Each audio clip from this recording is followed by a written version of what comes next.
Hello बच्चों, कैसे आप सभी लोग। उम्मीद करता हूं कि बढ़िया होंगे, मस्त होंगे। और आज के लेक्चर में आप सभी लोगों का स्वागत है। ठीक है, आज का लेक्चर ये है बच्चों की अवतल लेंस द्वारा प्रतिबिंबों का बनना।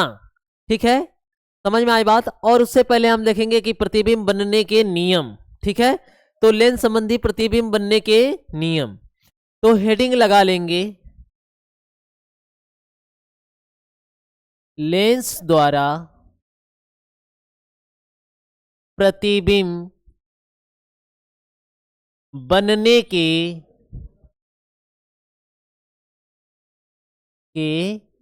नियम।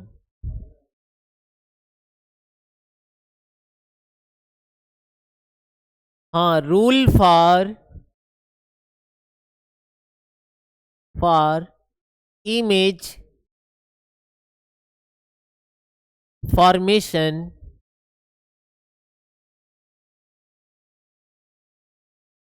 By lens. ठीक है,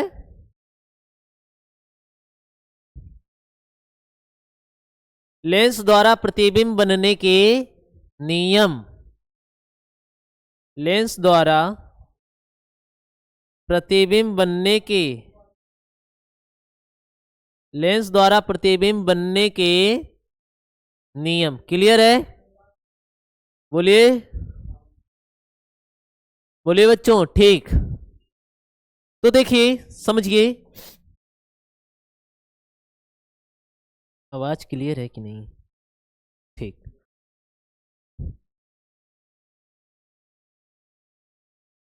लेंस द्वारा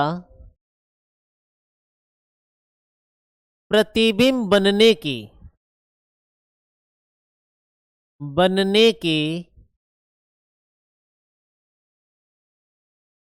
3 नियम हैं।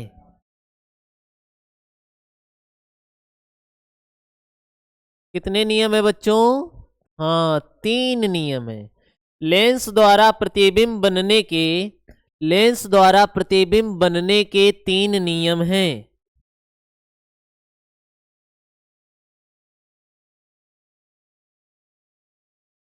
ठीक, चलिए देखते हैं।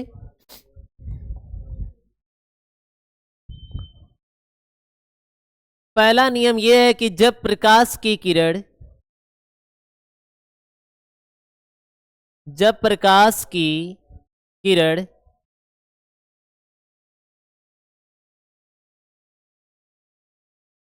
मुख्य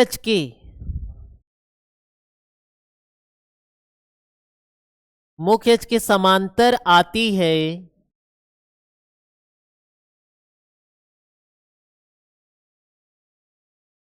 तो लेंस द्वारा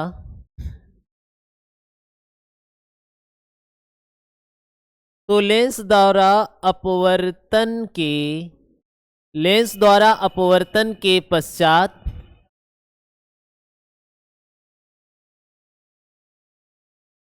मुख्य अक्ष के हाँ, लेंस द्वारा अपवर्तन के पश्चात, हाँ, फोकस से, किससे बच्चों?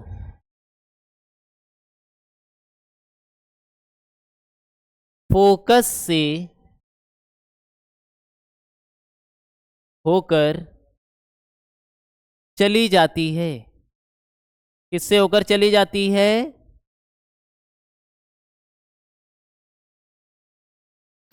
किससे होकर बच्चों? फोकस से होकर चली जाती है। ठीक है, जब प्रकाश की किरण मुख्य अक्ष के समांतर आती है तो लेंस द्वारा अपवर्तन के पश्चात फोकस से होकर चली जाती है। कैसे? थोड़ा सा ध्यान दीजिए इधर।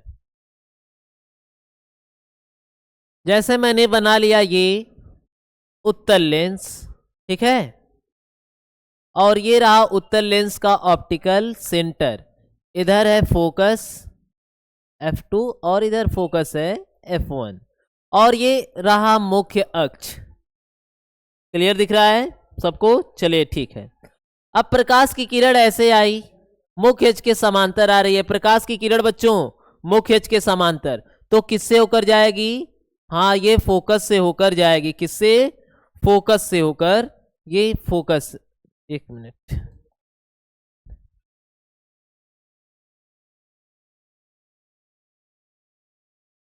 ये फोकस से होकर ऐसे क्या हो जाएगी, चली जाएगी। ये पहला नियम है, ठीक। हाँ, वहीं पे अगर मैं अवतल लेंस में देखूं, किसमें बच्चों, अवतल लेंस में, तो ध्यान देना अवतल लेंस में भी, ठीक। ये रहा प्रिंसिपल एक्सिस और ये ऑप्टिकल सेंटर। यहां पे फोकस है, ठीक है, कोई दिक्कत नहीं ना।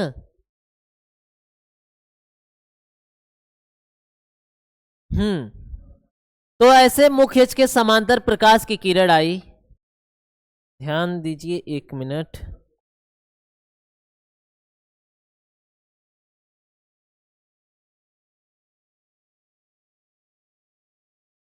हाँ, इधर प्रथम फोकस F1 और इधर द्वितीय फोकस F2, ठीक है।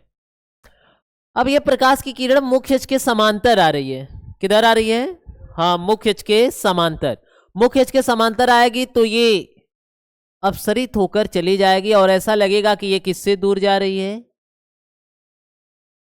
ये फोकस से दूर जाती हुई प्रतीत होगी। किससे बच्चों, फोकस से दूर जाती हुई प्रतीत होगी, ठीक है। तो देखिए वही कहा जा रहा है कि जब प्रकाश की किरण मुख्य अक्ष के समांतर आती हैं तो लेंस द्वारा अपवर्तन के पश्चात फोकस से होकर चली जाती है। ये फोकस से होकर जा रही है, ये भी फोकस से होते हुए जा रही है, ऐसा लग रहा है, ठीक है, समझ में आई बात। तो ये भी फोकस से होकर जा रही है और ये भी फोकस से होकर जा रही है। तो ये पहला नियम है कि अगर मुख्य अक्ष के समांतर होकर आएगी प्रकाश की किरण तो लेंस द्वारा अपवर्तन के पश्चात फोकस से होकर जाएगी या जाती हुई प्रतीत होगी, ठीक है। क्लियर है पहला नियम, चलिए बहुत बढ़िया, चलिए कोई बात नहीं। अब दूसरा नियम देखिए, ठीक। हाँ, दूसरा नियम प्यारे बच्चों, दूसरा नियम भी समझना बहुत जरूरी है। 3 नियम है, कितने नियम है, हाँ 3 नियम है, ठीक है। तो अब ये दूसरा नियम क्या है, ध्यान देना। अब इसी का जस्ट अपोजिट नियम कि इस बार प्रकाश की किरण फोकस से होकर आएगी, किससे होकर आएगी, हाँ फोकस से होकर आएगी। जब प्रकाश की किरण फोकस से होकर आएगी तो लेंस से अपवर्तन के पश्चात मुख्य अक्ष के समांतर चली जाती है। यह दूसरा नियम है कि जब प्रकाश की किरण, हाँ जब प्रकाश की किरण फोकस से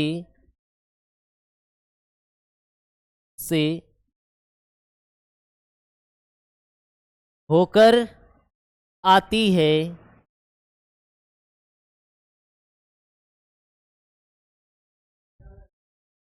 तो लेंस द्वारा अपवर्तन के पश्चात, क्लियर है बच्चों, अपवर्तन के पश्चात मुख्य अक्ष के, मुख्य अक्ष के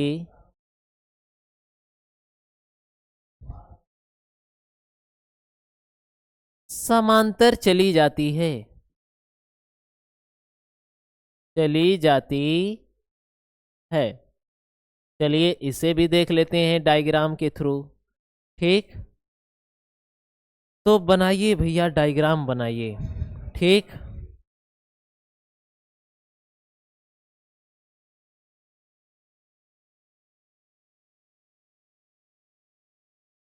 तो ये रहा फोकस, ठीक है, प्रथम फोकस और यहां पे द्वितीय फोकस। ऐसे रख सकते हैं कि नहीं बच्चों, क्लियर है, बोलिए, सही है। विजिबिलिटी थोड़ा सेटअप करनी पड़ेगी, ठीक। चलिए ध्यान रखना बच्चों, ठीक है, कि प्रकाश की किरण कहां से आनी चाहिए। ये तो आप लोग जान ही रहे हैं कि मुख्य अक्ष है, कोई दिक्कत नहीं, ठीक है। प्रकाश की किरण कहां से आनी चाहिए, कहां से, प्रकाश की किरण फोकस से, किससे बच्चों, फोकस से। नहीं दिख रहा ना ये कलर, चलिए दूसरा चूज कर लेता हूं, ये वाला, ठीक है, तो फोकस से आनी चाहिए। तो प्रकाश की किरण ये रही, आ रही है किससे होकर? फोकस से। ठीक है। हम्म। ठीक। और ये चली गई मुख्य अक्ष के समांतर। ठीक है, चलिए क्लियर है, बढ़िया। अब हम देख लेते हैं यही बात किस में? हाँ, अवतल लेंस में बच्चों, अवतल लेंस। ठीक, ये लेंस के मध्य वाला भाग जो होता है ऑप्टिकल सेंटर कहलाता है। ठीक है, प्रथम फोकस और ये रहा तृतीय फोकस। क्लियर है? बढ़िया। ठीक, अब प्रकाश की किरण, प्रकाश की किरण आ रही है बच्चों, प्रकाश की किरण कहाँ से आ रही है? कहाँ से आ रही है बताइए? प्रकाश की किरण आ रही है फोकस से। कहाँ से? फोकस से। फोकस से आएगी ऐसे, तो ये मुख्य अक्ष के समांतर। ठीक है, या ऐसे समझ लीजिए कि फोकस की तरफ आती हुई प्रतीत हो रही है, ये भी हम मान सकते हैं ना, क्योंकि इमेजिनरी ये बनाता है। ठीक है, तो ध्यान दीजिए। ये प्रकाश की किरण ऐसे समझ लीजिए कि ये किसकी तरफ आ रही है? फोकस की तरफ। तो भैया फोकस दिखाइए, फोकस कहाँ पे बनाए हैं? हाँ ठीक, और चली कैसे गई? मुख्य अक्ष के समांतर। क्लियर है? ठीक है, सही है ना? चलिए, तो ये रहा दूसरा नियम कि अगर फोकस की तरफ आती हुई प्रतीत हो रही है या फोकस से आ रही है तो वो टकराने के पश्चात मुख्य अक्ष के समांतर चली जाएगी। रे डायग्राम से भी हमने यहाँ पे आपको बता दिया। ठीक है, चलिए चलिए सर, तीसरा वाला क्या नियम कहता है ये देख लीजिए। ठीक है, तीसरा वाला नियम, तीसरा नियम कहता है कि जब प्रकाश की किरण, जब प्रकाश की किरण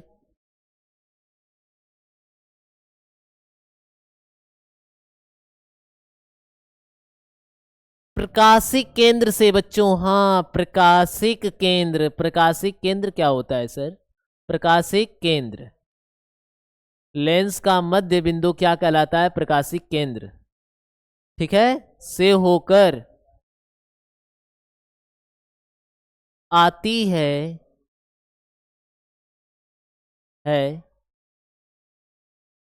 तो बिना अपवर्तित हुए उसी मार्ग से चली जाती है।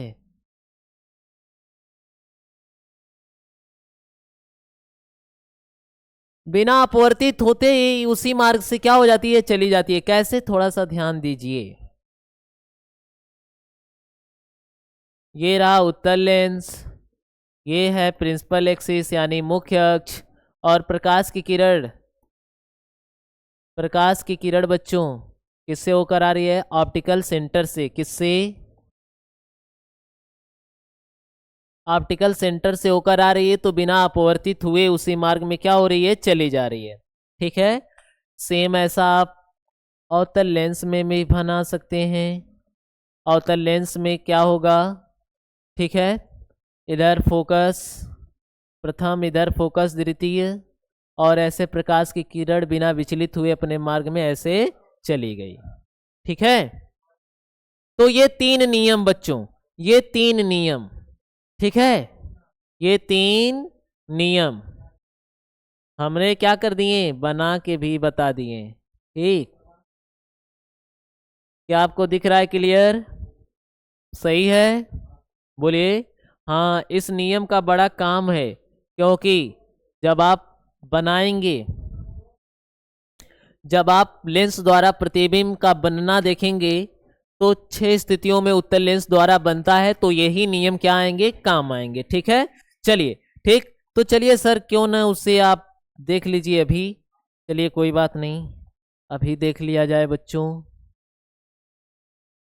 तो इस नियम को रखा साइड में और आ गए इधर। ठीक है बच्चों, चलिए बढ़िया। अब हम बात कर लेते हैं कि लेंस द्वारा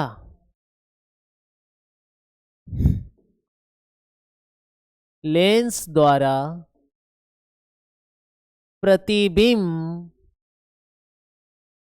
का बनना,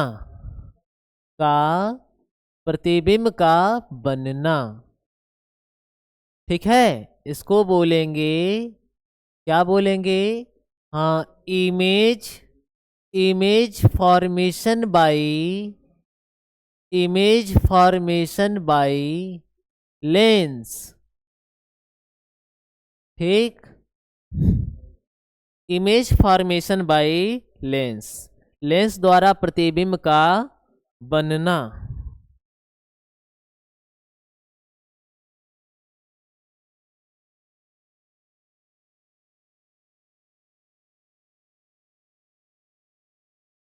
लेंस द्वारा प्रतिबिंब का बनना, ठीक है। कैमरा क्वालिटी इस समय गड़बड़ हो जा रही है, कैमरा क्वालिटी मतलब गड़बड़ हो जा रही है,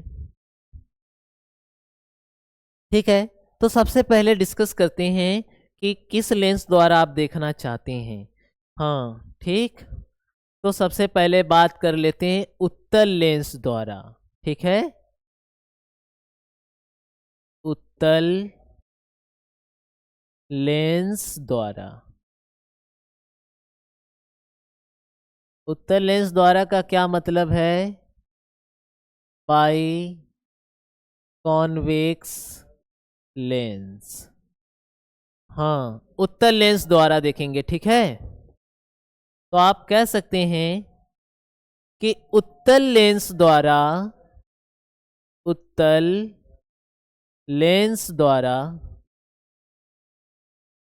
प्रतिबिंब 6 स्थितियों में, कितने स्थितियों में, हाँ, 6 स्थितियों में बनते हैं।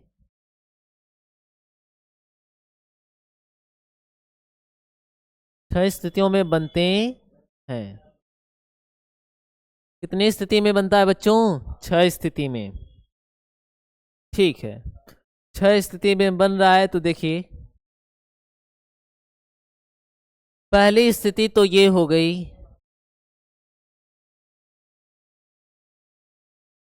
ठीक। पहली स्थिति ये है कि जब वस्तु कहाँ पे रखी हो, पहली स्थिति तो ये है,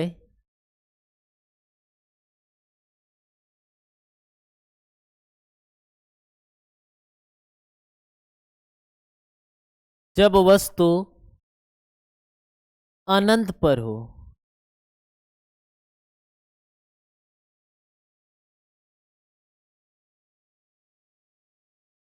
देखिए अनंत का मतलब वस्तु बहुत दूर है, ठीक है, और ऐसा भी नहीं कि बहुत ज़्यादा दूर जो ख़त्म ही ना हो उसको अनंत कह रहे हैं, ठीक है, नहीं बच्चों।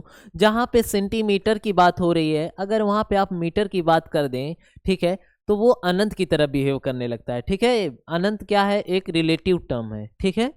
तो चलिए, जब वस्तु कहाँ पर है, अनंत पर हो, ठीक है, तो सबसे पहले बना लीजिए लेंस। तो ये हमने, एक मिनट रुक जाइए, इसको ऊपर कर ले, ठीक है, हाँ, ठीक। तो ये लेंस ठीक से बना,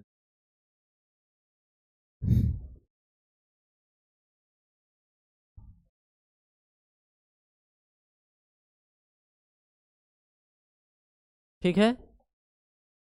तो ये रहा उत्तल लेंस, और ये उसका ऑप्टिकल सेंटर दिख रहा है सबको, क्लियर, ठीक है। और यहाँ पे बच्चों, यहाँ पे है फोकस F1 और यहाँ पे है फोकस F2, ठीक है। अब यहाँ पे 2F1, 2F1 क्या है, इस वाला, ये जो दूसरा कर्व आप देख रहे हैं, दूसरा कर्व, इसका क्या होता है, सेंटर होता है, ठीक है। इसका जो सेंटर होगा वो यहाँ पे होगा, जो कि क्या हो जाएगा 2F2, ठीक है। उसको आप क्या बोलेंगे, C1, क्या कह सकते हैं, C1, ठीक है। दूना होता है, हम लोग पढ़े हैं फोकस दूरी और वक्रता त्रिज्या के रिलेशन से, ठीक है। अब यहाँ पे ध्यान दीजिए, वस्तु अनंत पर है, वस्तु कहाँ पर है बच्चों, अनंत पर है, तो वस्तु बड़ी है, ठीक है। हाँ, वस्तु क्या है, बड़ी है, ठीक। तो वहां से प्रकाश की किरणें क्या हो रही हैं, आ रही हैं, कहाँ से आ रही हैं, वस्तु से आ रही हैं, और वो कैसे आ रही हैं, मुख्य अक्ष के समांतर। प्रकाश की किरण मुख्य अक्ष के समांतर आ रही है बच्चों। जब वस्तु अनंत पर स्थित होती है तो उनसे चलने वाली प्रकाश की किरणें क्या होती हैं, मुख्य अक्ष के समांतर होती हैं। ये जो आप देख रहे हैं ना, ये है प्रिंसिपल एक्सिस, मुख्य अक्ष। क्या है, मुख्य अक्ष है। क्लियर है, ठीक है। तो अब आपको पता है ना कि अगर मुख्य अक्ष के समांतर आ रही है, देखिए यहां पे पहला नियम, अगर मुख्य अक्ष के समांतर आ रही है तो किससे होकर जाएंगी, फोकस से होकर जाएंगी। किससे होकर जाएंगी बच्चों, फोकस से होकर। चलिए, ये तो फोकस से होकर चली गई, इनको भी किससे लेके जाएंगे, फोकस से, ठीक। तो ऐसे ये फोकस से होकर चली जाएंगी, ठीक है किरणें। तो एक दूसरे को कहां पे कट कर रही हैं, कहां पे, फोकस पॉइंट पर। कहां पर बच्चों, हाँ, फोकस पॉइंट पर क्या कर रही हैं, कट कर रही हैं। तो रिजल्ट में, रिजल्ट का मतलब होता है परिणाम में, जैसा कि हमने दर्पण में भी आपको बताया था, ठीक है। परिणाम किसके बारे में होता है, हाँ, प्रतिबिंब के बारे में। यहाँ पे लिखना होगा आपको प्रतिबिंब के बारे में। तो पहली बात ये है कि प्रतिबिंब जो है, प्रतिबिंब बहुत ही छोटा, प्रतिबिंब वस्तु से देखा जाए तो किससे, हाँ, वस्तु से, प्रतिबिंब वस्तु से बहुत छोटा बन रहा है। बहुत छोटा कैसा सर, पॉइंट साइज। कैसा, पॉइंट साइज। हाँ, प्रतिबिंब वस्तु से बहुत छोटा कैसा है, पॉइंट साइज की तरह, देखिए बिंदु आकार की तरह, ठीक है। हाँ, ठीक। दूसरी क्या बात है, दूसरी बात यह है कि प्रतिबिंब बना कहाँ पे है, प्रतिबिंब बना है फोकस पे। कहाँ पे बना है, फोकस पर बनेगा, ठीक है। प्रतिबिंब कहाँ पे बनेगा, फोकस पर बनेगा, ठीक।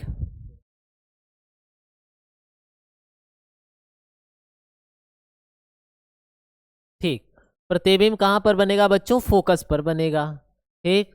तीसरी बात क्या है सर, तीसरी बात यह है बच्चों की प्रतिबिंब, प्रतिबिंब जो बनेगा, ठीक है, वो वास्तविक होगा। कैसा होगा, हाँ, प्रतिबिंब कैसा होगा बच्चों, वास्तविक।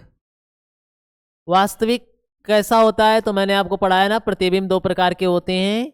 हाँ, प्रतिबिंब दो प्रकार के होते हैं बच्चों, आभासी और वास्तविक। तो यहाँ पे वास्तविक प्रतिबिंब इसलिए बन रहा है कि क्योंकि किरणें जो कट कर रही हैं एक दूसरे को, वो वास्तव में कट रही हैं, ठीक है। तो इसलिए उस कटान बिंदु पर जो प्रतिबिंब का निर्माण होगा वो कैसा होगा, उसकी प्रकृति कैसी होगी, वास्तविक होगी। और वास्तविक प्रतिबिंब हमेशा मुख्य इसके नीचे बनते हैं, यानी कि उल्टा होते हैं। कैसे होते हैं, उल्टा होते हैं, ठीक है सर।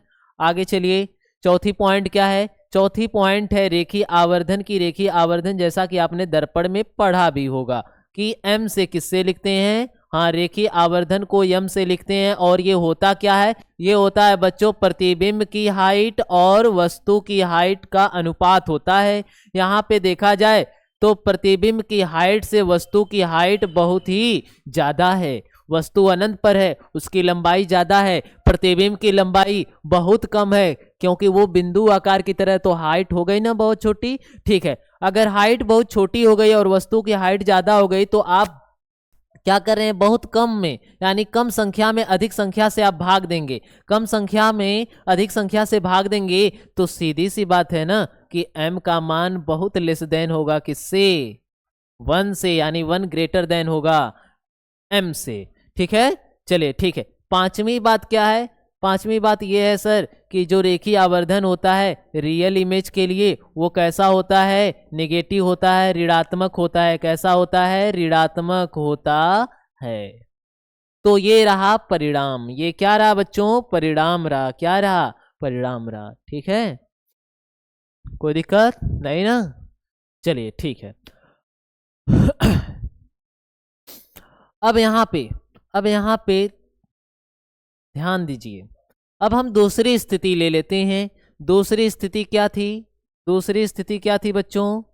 हाँ, दूसरी स्थिति तो ये थी कि अब वस्तु थोड़ा सा आगे खिसक जाएगी, एक एक स्टेप आगे बढ़ती जाएगी। ठीक है, समझ में आई बात? हाँ, जब वस्तु बच्चों अनंत और 2f1, अनंत व 2f1 के मध्य हो, अनंत और 2f1 के मध्य में है। तो चलिए अब इनका भी रिजल्ट देखिए।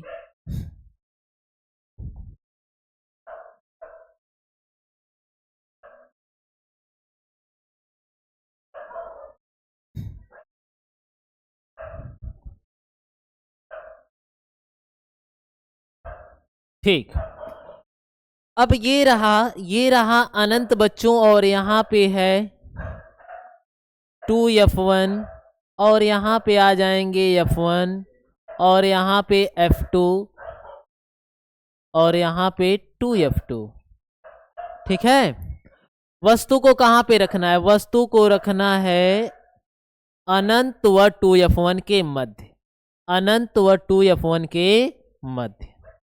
ठीक है, तो ये रही वस्तु, ये क्या है? ऑब्जेक्ट है, ऑब्जेक्ट को हम ओ से लिख दे रहे हैं। ठीक, अब वस्तु से हमने पढ़ा है कि प्रकाश की किरणें क्या होती हैं? निकलती हैं। क्या निकलती हैं बच्चों? हाँ, प्रकाश की किरणें। अब ये एक प्रकाश की किरण कम से कम प्रतिबिंब बनने के लिए वस्तु से 2 किरणें निकलनी चाहिए। ठीक है, हाँ, तो देखिए एक किरण तो निकली, वो मुख्य अक्ष के क्या जा रही है? समांतर, और मुख्य अक्ष के समांतर जाएगी, मुख्य अक्ष के समांतर जाएगी। तो बच्चों आपने ये नियम पढ़ा है ना कि मुख्य अक्ष के अगर समांतर जाएगी तो किससे होकर जाएगी? फोकस से होकर जाएगी। ठीक है, चलिए बहुत बढ़िया, पहला नियम था ना। देखिए इन्हीं नियम के सहायता से हम क्या कर पा रहे हैं? प्रतिबिंब बना पा रहे हैं। ठीक है, तो बहुत इंपॉर्टेंट है ये। तो ये किससे होकर जाएगी? ये फोकस से होकर जाएगी, ऐसे फोकस से होकर चली गई। अच्छा, दूसरी किरण, दूसरी किरण प्यारे बच्चों ऑप्टिकल सेंटर से, किससे? हाँ, ऑप्टिकल सेंटर से होकर जाएगी, यानी प्रकाशिक केंद्र से। तो प्रकाशिक केंद्र से तो ऐसे बिना विचलित हुए ही चली जाएगी। ठीक है, तो यहाँ पे देखा जाए तो किरणें एक दूसरे को यहाँ पे क्या कर रही हैं? कट कर रही हैं। तो यहाँ पे इनका बन जाएगा प्रतिबिंब। क्या बन जाएगा? हाँ, यहाँ पे इनका बन जाएगा प्रतिबिंब। क्लियर है? ठीक है, तो ये रहा इमेज, इमेज को मैं लिख दे रहा हूं आई से। ठीक है, ठीक, अब यहाँ पे रिजल्ट जब आप देखेंगे बच्चों, ठीक है, रिजल्ट जब आप देखेंगे तो क्या होगा? परिणाम जिसे कह रहे हैं,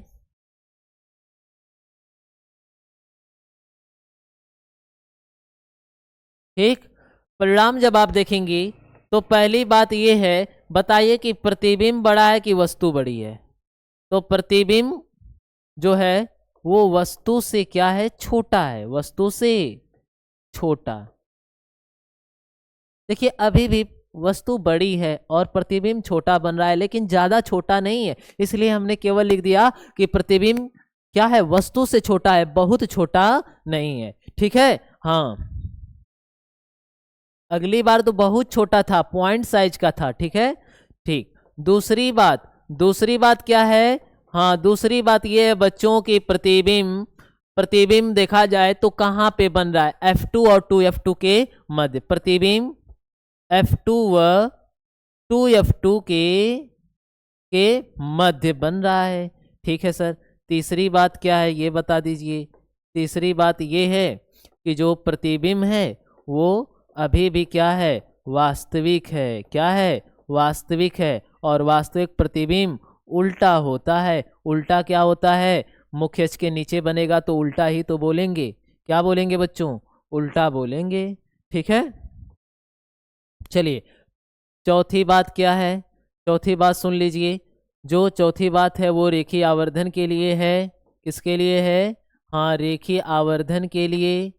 तो रेखीय आवर्धन यम होता है और बता रखा है कि ये प्रतिबिंब की हाइट और वस्तु की हाइट का अनुपात होता है। और यहाँ पे देखा जाए तो अभी भी प्रतिबिंब क्या है, वस्तु से छोटा ही है। इस प्रकार से m भी अभी 1 से क्या रहेगा, छोटा ही रहेगा, लेकिन ज़्यादा छोटा नहीं रहेगा। ठीक है। पांचवी बात क्या है कि ये m निगेटिव रहेगा जब तक ये वास्तविक प्रतिबिंब बनता रहेगा। ठीक है, दूसरी स्थिति समझ में आ गई। चलिए बच्चों, चलिए अब तीसरी स्थिति कंसीडर कर लेते हैं। तीसरी क्या है सर? तीसरी स्थिति है कि जब वस्तु एक स्टेप और घुसक जाए, यानी कि 2f1 पर आ जाए। जब वस्तु 2f1 पर स्थित हो जब वस्तु कहां पर स्थित हो, 2f1 पर स्थित हो, तो 2f1 पर स्थित होगी। तो चलिए देख लिया जाए। ये ऑप्टिकल सेंटर सब कुछ दिख रहा है, ठीक है, क्लियर है बच्चों। ठीक, ये रहा अनंत और यहाँ पे रहा 2f1 और यहाँ पे है, यहाँ पर है बच्चों f1 और यहाँ पे f2 और यहाँ पे ओहो 2f2। क्लियर है? बोलिए।